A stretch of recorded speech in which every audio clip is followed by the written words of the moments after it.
कैसे शुरू किया जाता है और क्या क्या चीज आपको मुकम्मल तरीके से अकाउंट में लेना पड़ता है, उसको मैं अपना स्क्रीन शेयर करने जा रहा हूँ और रंजन जी, हो पा बताता रहा है या हूँ कुछ पॉइंट वाइज कैसे होता है।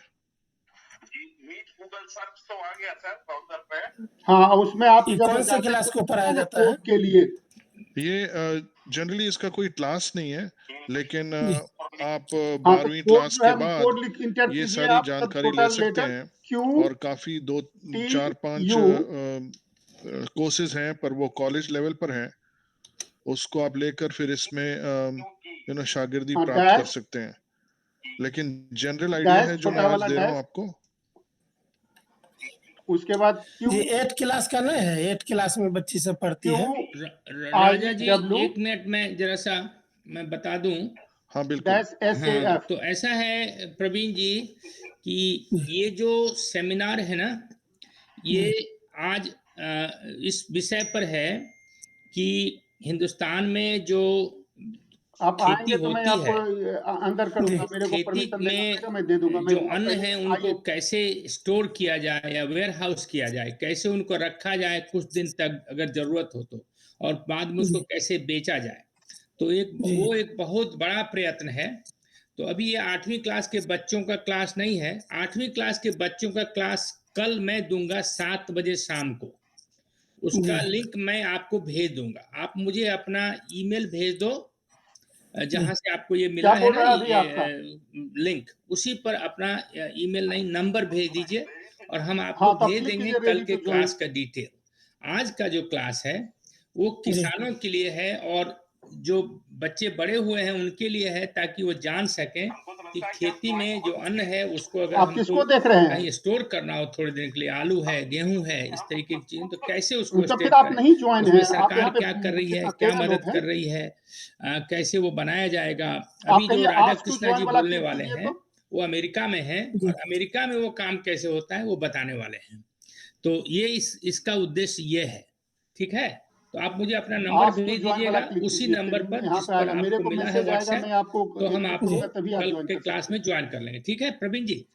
ठीक है सर। जी okay sir. Raja ji, why don't you go ahead. Thank you sir. तो आप लोग को सबको मेरा स्क्रीन दिखाई दे रहा है? बिल्कुल। जिस पे लिखा हुआ है वेलकम टू वेयर हाउस। उसमें नहीं है, आस्क टू ज्वाइन अच्छा, नहीं है। तो बेसिकली ये जो वेयर हाउस के बारे में बताने जा रहा हूँ वो तो फिर से आप अमेरिका उसको के रिफ्रेश अलावा, कीजिए, फिर हिंदुस्तान के से अलावा ब्राउजर पूरा में। दुनिया में हाँ, जनरली AK सेम प्रकाश आ लाइंस गए, पर है। AK राकेश। और अब ये मैं ज्वाइन कर इसलिए रहा हूँ आपको। जनरल टॉपिक छेड़ रहा हूँ जिससे कि आपको पता अब आ चले गए, अब इसको एक बंद वेयर करते हैं हाउस व्हाट्सएप। को शुरू करने के लिए, चलाने के लिए क्या क्या चीज मोटा मोटी जरूरत पड़ती है। सबसे पहले तो एक वेयर हाउस को स्टार्ट करने के लिए आपको कैपिटल की जरूरत पड़ती है, जबकि फंडिंग की और गवर्नमेंट की रूल्स और रेगुलेशन की वो एक दूसरे स्केड्यूल में ट्राई करना था।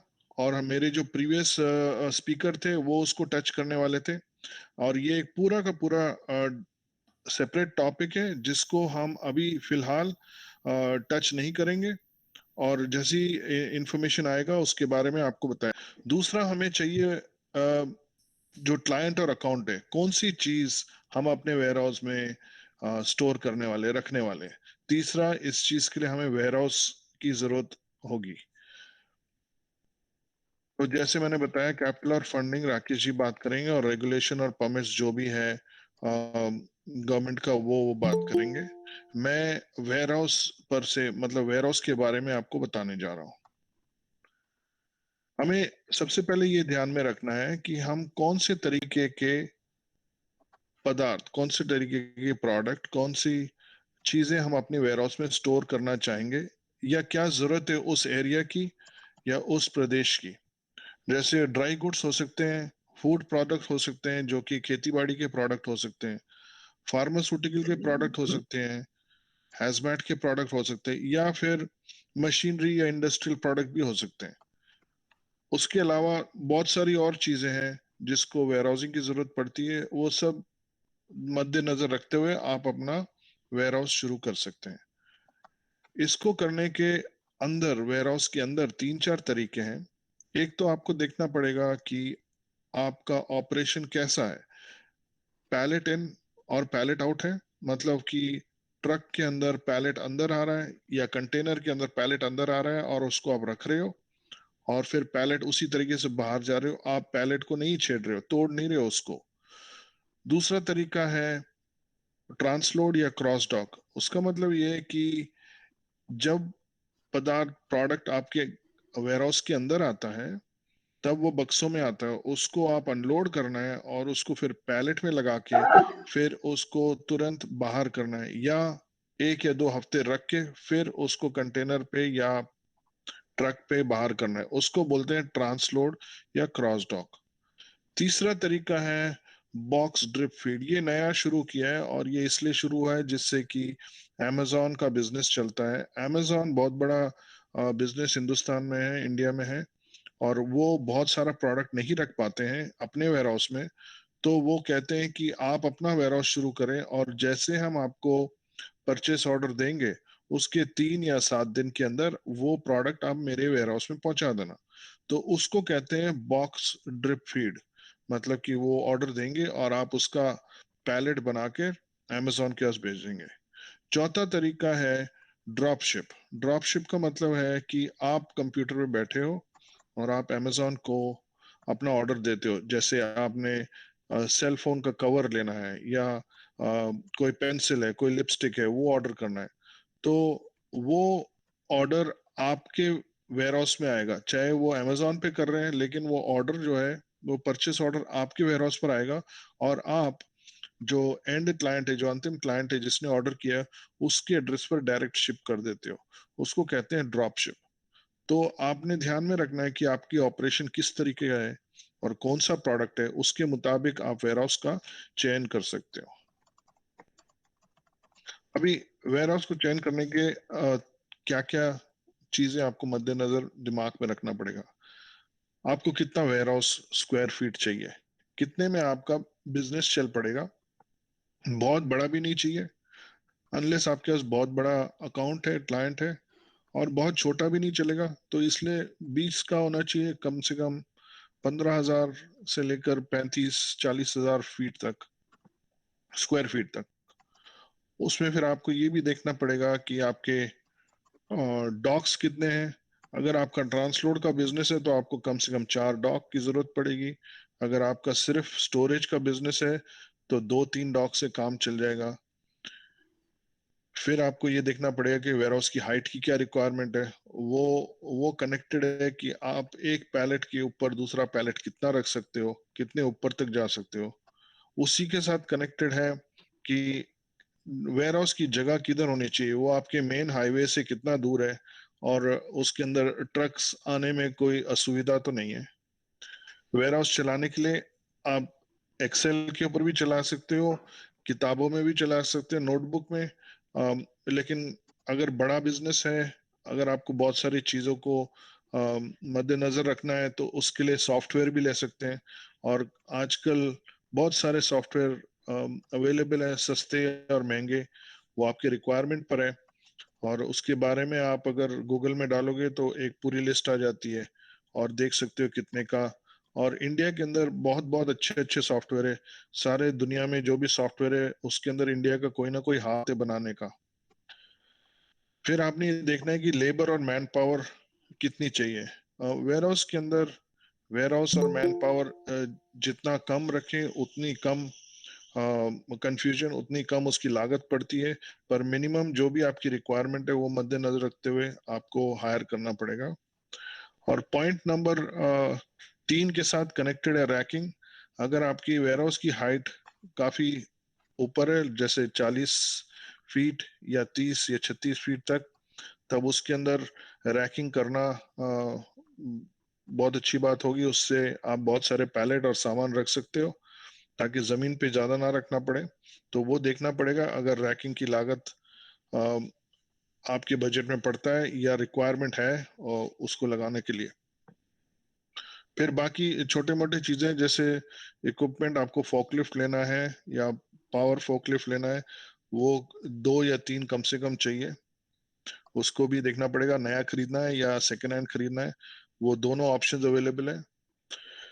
फिर अंतिम में बट बहुत जरूरी है, आपको कंप्यूटर्स की जरूरत पड़ेगी, फर्नीचर, सप्लाईज, और अगर आप अपने वेयरहाउस के साथ ट्रकिंग जोड़ना चाहते हो तो ट्रक्स की जरूरत भी होगी। तो ये सारी चीजें एक लिस्ट बना के आपको इसका जवाब खुद देना पड़ेगा, और जो आपके अकाउंट है, जो आपके पास क्लाइंट आ रहे हैं, उनसे बात करके ये सारी चीजों का जवाब आपको मिलेगा। ये अरवल जिला के और AK राकेश है, पेशे से इंजीनियर हैं और मेरा मूल पेशा डैम बनाना है, इरिगेशन का, डैम वगैरह का काम करते हैं। रांची में एस्टेब्लिश्ड हैं हम लोग, अभी हमारा जॉब है उसके लिए, तो उसी में कुछ जो जानकारी हासिल हुई वो हम शेयर करेंगे आपको। तो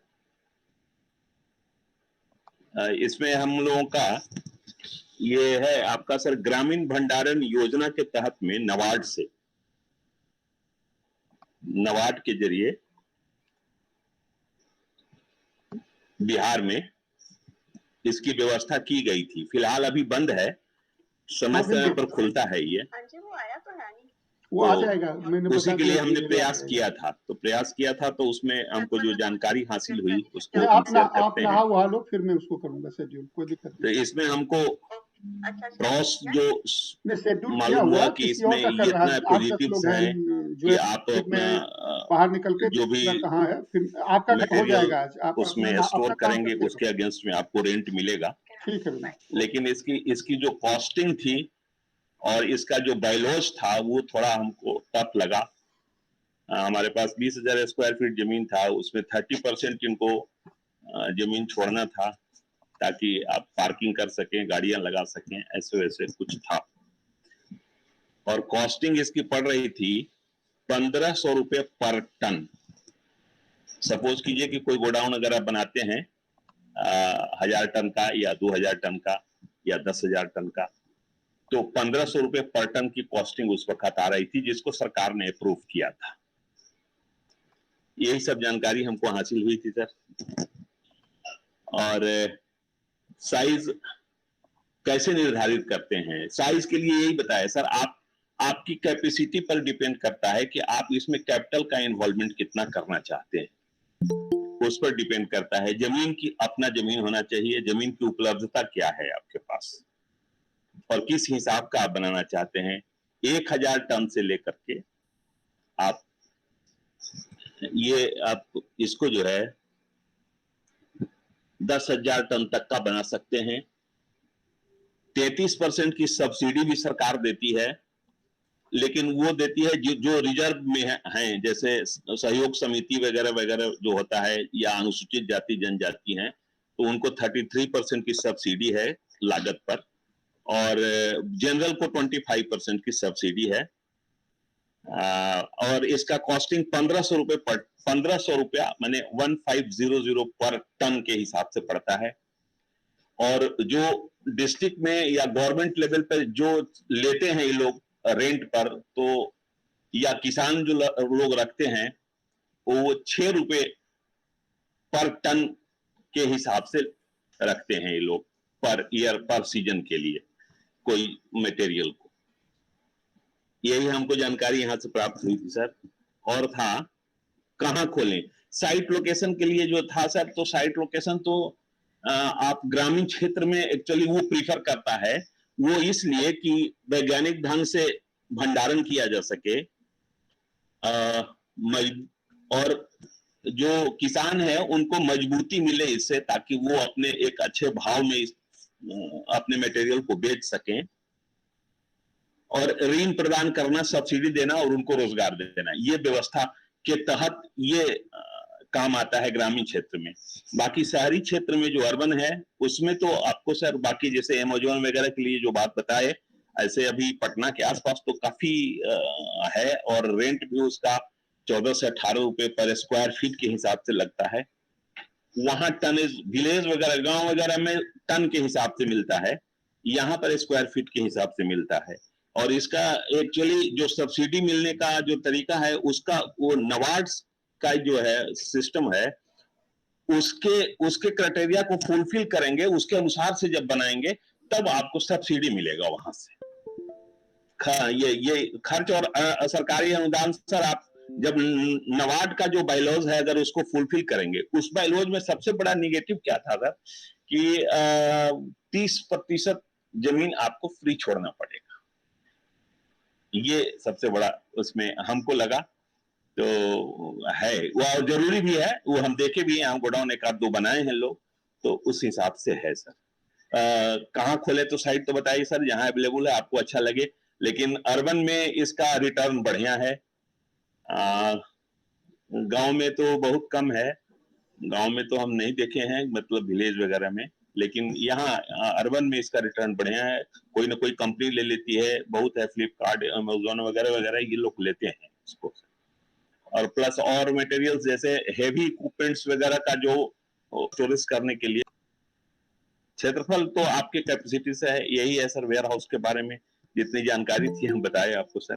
और नाबार्ड के रूल रेगुलेशन तो उन्होंने भी बताया, तो 60 फीट हाइट होना चाहिए और मैक्सिमम 30 फीट तक की बात मेरी जानकारी में है। तो 4 से 5 मीटर है सर हाइट उसका, 4 से 5 मीटर कहता है कि हाइट होना चाहिए, हाँ, यानी 15 फीट। हाँ हाँ, वही मैं जो नाबार्ड के थ्रू से मैं जानकारी जो पाया था पहले सर। जा तो प्रोडक्ट को रखने के लिए रेंज जो है उसके ऊपर रेट डिपेंड करता है।